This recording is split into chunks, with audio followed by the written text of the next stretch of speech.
जय हिंद एवरीवन। आज हम लोग क्लास 10th का फिजिक्स चैप्टर 1 प्रकाश का परावर्तन से ऑब्जेक्टिव करवाने वाले हैं। इसमें टोटल क्वेश्चन जो है हम 20 करवाएंगे। कितने करवाएंगे? तो 20 क्वेश्चन करवाएंगे प्रकाश के परावर्तन से, और 20 फिर अगले वीडियो में हम लेकर के आएंगे।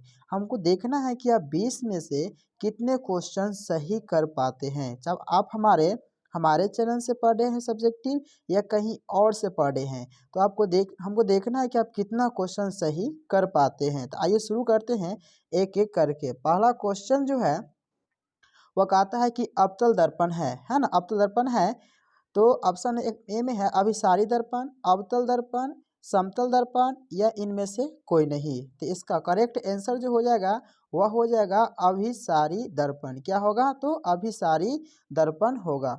अगले क्वेश्चन की तरफ देखते हैं कि अगला क्वेश्चन क्या कहता है। क्वेश्चन नंबर 2 कि किस दर्पण में बना प्रतिबिंब सीधा एवं उल्टा होता है। तो किस दर्पण में जो प्रतिबिंब बनता है वो क्या होता है? सीधा या उल्टा, है ना। किस दर्पण में? तो ऑप्शन है पहला उत्तल दर्पण, अवतल दर्पण, समतल दर्पण या इनमें से कोई नहीं। इसका करेक्ट आंसर हो जाएगा ए होगा। क्या होगा? तो ए। मतलब हमेशा याद रखना है कि उत्तल दर्पण में हमेशा प्रतिबिंब जो बनेगा वो क्या बनेगा? तो छोटा बनेगा। क्या बनेगा? छोटा। और कैसा बनेगा? तो सीधा बनेगा। ठीक है, तो इसका करेक्ट आंसर क्या होगा? 2 का ए हो जाएगा। अगला देखते हैं अगले क्वेश्चन की तरफ। Question number 3। क्वेश्चन नंबर 3 में कहता है कि उत्तल दर्पण से बना प्रतिबिंब होता है। तो उत्तल दर्पण से प्रतिबिंब बनता है काल्पनिक तथा छोटा, काल्पनिक तथा आवर्धित। आवर्धित की मतलब होता है बड़ा, याद रखिएगा। वास्तविक तथा छोटा, वास्तविक तथा आवर्धित। इसका करेक्ट आंसर हो जाएगा 3 का ए हो जाएगा, यानी कि काल्पनिक तथा छोटा बनता है। क्या बनता है? तो काल्पनिक तथा छोटा। 3 का ए करेक्ट आंसर हो गया। अगला देखते हैं क्वेश्चन नंबर 4। क्वेश्चन नंबर 4 में कहता है कि निम्नलिखित में से किस दर्पण से किसी वस्तु का प्रतिबिंब प्राप्त किया जाता है। यानी कि किस दर्पण से, है ना, किसी वस्तु का प्रतिबिंब प्राप्त किया जाता है। समतल दर्पण से, उत्तल दर्पण से, अवतल दर्पण से या इनमें से सभी दर्पण से। तो 4 का करेक्ट आंसर जो हो जाएगा वह हो जाएगा सी, यानी कि अवतल दर्पण से। क्या होगा? तो अवतल दर्पण से वास्तविक प्रतिबिंब प्राप्त किया जाता है। अगला क्वेश्चन की तरफ देखते हैं कि क्वेश्चन नंबर 5। क्वेश्चन नंबर 5 क्या कहता है कि निम्नलिखित में से किसमें बड़ा और वास्तविक प्रतिबिंब बनता है। यानी कि बड़ा बनेगा और रियल इमेज बनेगा। ठीक है, किसमें? समतल दर्पण में, उत्तल दर्पण में, अवतल दर्पण में या अवतल लेंस में। इसका करेक्ट आंसर जो हो जाएगा वह हो जाएगा सी। क्या हो जाएगा? सी, यानी कि अवतल दर्पण में क्या होता है? बड़ा बनता है। कैसा बनता है? तो बड़ा बनेगा। और क्या बनेगा? तो वास्तविक। क्या बनेगा? तो वास्तविक बनता है। तो इसका करेक्ट आंसर क्या हो जाएगा? तो सी हो जाएगा। अगला देखते हैं क्वेश्चन नंबर 6। क्वेश्चन नंबर 6 में कहता है कि समतल से बना प्रतिबिंब होता है। यानी कि समतल प्लेन जो है ना, प्लेन से मतलब समतल से बना प्रतिबिंब होता है। पहला ऑप्शन है वास्तविक होता है, काल्पनिक होता है, वास्तविक तथा काल्पनिक दोनों होता है या इनमें से कोई नहीं होता है। तो इसका करेक्ट आंसर हो जाएगा वह हो जाएगा बी। क्या हो जाएगा? बी, यानी कि काल्पनिक होता है। क्या होता है? काल्पनिक। यानी कि समतल दर्पण से जो ही प्रतिबिंब बनता है वो कैसा बनता है? तो काल्पनिक बनता है। तो 6 का हो गया बी। अगला देखते हैं क्वेश्चन नंबर 7। क्वेश्चन नंबर 7 की तरफ देखते हैं कि किस वस्तु का आवर्धित, आवर्धित की मतलब क्या होता है? तो याद रखिएगा बड़ा। क्या होता है? तो बड़ा होता है। ठीक है, किस वस्तु का आवर्धित प्रतिबिंब बनता है, यानी कि बड़ा बनता है। किसमें बड़ा बनेगा? अवतल दर्पण से, समतल दर्पण से, उत्तल दर्पण से या सब प्रकार के दर्पण से। तो याद रखिएगा समतल दर्पण से बड़ा तो बनेगा ही नहीं। ठीक है, ये तो होगा ही नहीं। उसके बाद उत्तल दर्पण से तो हमेशा क्या बनता है? छोटा बनता है। यह नहीं होगा। सब प्रकार से ये गलत हो गया। तो इसका करेक्ट आंसर क्या हो जाएगा? तो 7 का ए होगा। 7 का ए, यानी कि अवतल दर्पण से। तो इसका करेक्ट आंसर हो गया ए। अगला क्वेश्चन की तरफ देखते हैं क्वेश्चन नंबर 8। क्वेश्चन नंबर 8 कहता है कि काल्पनिक प्रतिबिंब हमेशा कैसा बनता है? सीधा बनता है, उल्टा बनता है, तिरछा बनता है या सही बनता है। तो याद रखिएगा काल्पनिक प्रतिबिंब हमेशा जो बनता है वह बनेगा सीधा। क्या बनेगा? तो सीधा बनेगा। इसका करेक्ट आंसर हो जाएगा ए।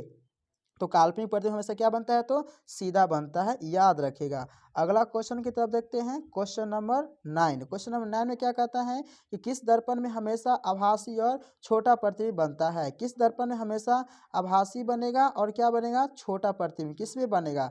तो ऑप्शन है अवतल दर्पण, उत्तल दर्पण, समतल दर्पण या इनमें से कोई नहीं। तो इसका करेक्ट आंसर हो जाएगा बी, यानी कि उत्तल दर्पण। उत्तल दर्पण में हमेशा छोटा प्रतिबिंब बनता है। क्या बनता है, तो हमेशा छोटा प्रतिबिंब बनेगा किस में, तो उत्तल दर्पण में। अगला हो गया अगला क्वेश्चन, क्वेश्चन नंबर 10। अगला क्वेश्चन 10 में कहता है कि निम्न में से किस दर्पण की फोकस दूरी धनात्मक होती है। तो फोकस दूरी धनात्मक किस में होती है। पहला ऑप्शन हो गया समतल दर्पण में, उत्तल दर्पण में, अवतल दर्पण में या इनमें से सभी। तो 10 का करेक्ट आंसर हो जाएगा आपका उत्तल दर्पण। क्या होगा, तो उत्तल दर्पण। उत्तल दर्पण में क्या होता है, फोकस दूरी धनात्मक होता है, यानी कि एफ क्या होता है, तो धनात्मक होता है। अगला क्वेश्चन है क्वेश्चन नंबर 11। क्वेश्चन नंबर 11 कहता है कि गोलीय दर्पण के ध्रुव और फोकस के बीच की दूरी को क्या कहते हैं। यानी कि पी और किसके किसके, तो एफ के बीच के है ना दूरी को क्या कहते हैं, डिस्टेंस को क्या कहा जाता है। पहला है अक्ष कहा जाता है, फोकसांतर कहा जाता है, वक्रता त्रिज्या कहा जाता है, वक्रता व्यास कहा जाता है। तो 11 का करेक्ट आंसर हो जाएगा फोकसांतर कहते हैं। क्या बोलते हैं, तो फोकसांतर। तो 11 का भी करेक्ट आंसर हो गया। अगला देखते हैं क्वेश्चन नंबर 12। क्वेश्चन नंबर 12 में क्या कहता है कि वक्रता त्रिज्या आर एवं फोकस दूरी एफ में क्या संबंध होता है। तो याद रखिएगा, अगर आप मेरा वीडियो अगर नहीं देखे हैं तो जरूर जाके एक बार देखें, इसमें मैंने संबंध को बताया, उसको प्रूव भी कराया हूँ। यानी कि आर बराबर जो होता है वह क्या होता है, 2f होता है। यानी कि वक्रता त्रिज्या क्या होता है, फोकस का दुगुना होता है। या एफ बराबर जो होता है वह क्या होता है, वक्रता त्रिज्या का आधा होता है। इसमें इसका ऑप्शन देख लेते हैं क्या क्या ऑप्शन दिया गया। एफ बराबर दिया गया आर बटा 2, ए बराबर आर है ना, आर बराबर ए बटा 2, ए बराबर आर है ना 2 बटा आर। तो इसका करेक्ट आंसर हो जाएगा 12 का ए हो जाएगा, है ना, ए बराबर आर बाई 2 होगा। अगला देखते हैं, अगला क्वेश्चन में देखते हैं कि एक 13 नंबर क्वेश्चन कहता है कि हजामत बनाने के लिए प्रयोग किया जाता है। जो हजामत जो होता है ना नाई, वो इसका प्रयोग किस दर्पण करते हैं। यानी कि पहला हो गया उत्तल दर्पण, दूसरा हो गया अवतल दर्पण, तीसरा हो गया समतल दर्पण और चौथा हो गया सभी। यानी कि मतलब किस दर्पण का उपयोग जो है वो हजामत के रूप में किया जाता है। तो हजामत में याद रखिएगा जो भी प्रतिबिंब बनेगा 12 बनेगा। क्या बनेगा, तो 12। और 12 किससे बनता है, तो याद रखिएगा अवतल में। किससे बनता है, तो अवतल में, है ना। इसलिए इसका करेक्ट आंसर हो जाएगा 13 का बी, यानी कि अवतल दर्पण। अगला है क्वेश्चन नंबर 4। क्वेश्चन नंबर 4 जो है कि सोलर कुकर में प्रयोग किया जाता है। सोलर कुकर क्या होता है, तो इसमें क्या होता है, प्रकाश के द्वारा, है ना, किसके द्वारा, तो प्रकाश के द्वारा, है ना, उसको ऊर्जा को जमा करके खाना बनाया जाता है। वो क्या होता है, सोलर कुकर होता है।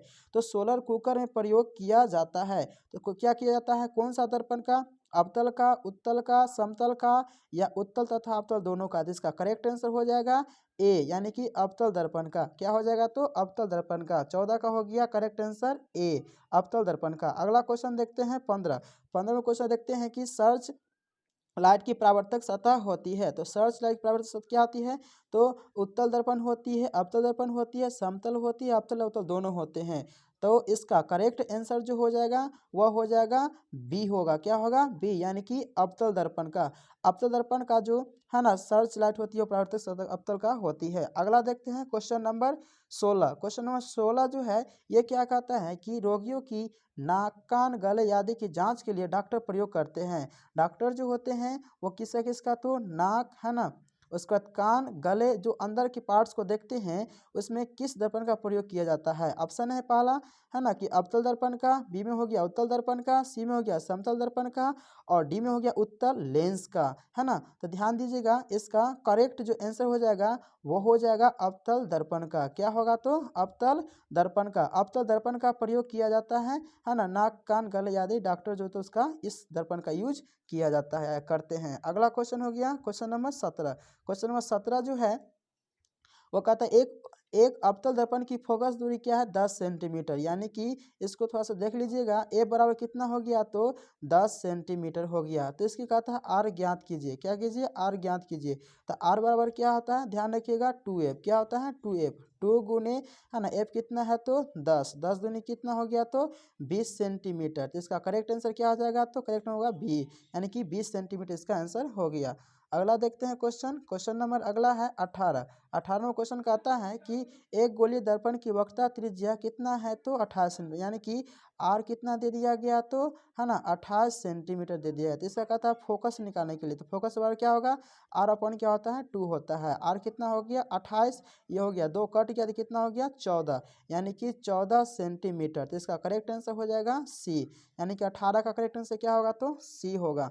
अगला देखते हैं क्वेश्चन नंबर 19। क्वेश्चन नंबर 19 देखते हैं कि किस दर्पण के सामने चाहे कितनी दूरी पर खड़े हो आपका प्रतिबिंब सदैव सीधा होता है। तो पहला है केवल समतल, केवल है ना अवतल, केवल उत्तल, समतल अवतल दोनों। तो इसका करेक्ट आंसर हो जाएगा, वह हो जाएगा डी होगा, यानी कि समतल में भी और उत्तल में भी, दोनों में क्या होगा, है ना उसका प्रतिबिंब सदैव सीधा ही बनता है। अगला क्वेश्चन देखते हैं, क्वेश्चन नंबर 20, और ये जो लास्ट क्वेश्चन है ना। गोलीय दर्पण का परावर्तक पृष्ठ हो सकता है, तो कौन हो सकता है, अंदर की ओर होता है, बाहर की ओर होता है, अंदर या बाहर की ओर होता है, इनमें से कोई नहीं। देखिए ध्यान से, गोलीय दर्पण की बात बताया तो गोलीय ये क्या हो गया, यह एक गोलीय खोखलागार हो गया। इसमें ये क्या होता है, तो ये सिलेंडर होता है, यानी कि एक ऊपर वाला भाग को रंग दिए, अंदर वाला भाग क्या हो गया, तो ये अवतल हो गया। अंदर वाला को रंग देते हैं तो ये क्या हो जाता है, यह हो जाता है उत्तल हो गया। ठीक है, तो मतलब अंदर भी भाग हो सकता है और बाहर भी भाग हो सकता है ना। तो अंदर की भी होगा और बाहर की भी और होगा, तो इसका करेक्ट आंसर क्या हो जाएगा, तो सी हो जाएगा, है ना। आप लोग को बताना है कमेंट करके कि आप 20 में से कितने क्वेश्चन सही कर पा रहे हैं। मैंने इस क्वेश्चन 20 क्वेश्चन को है ना फास्ट में बताया हूँ, क्यों किसने बताया तो फास्ट में, है ना। और 23 से आप लोग को भी मतलब कमेंट करके बता देना है कि आप लोग को 20 में से कितना सही हुआ है। जय हिंद।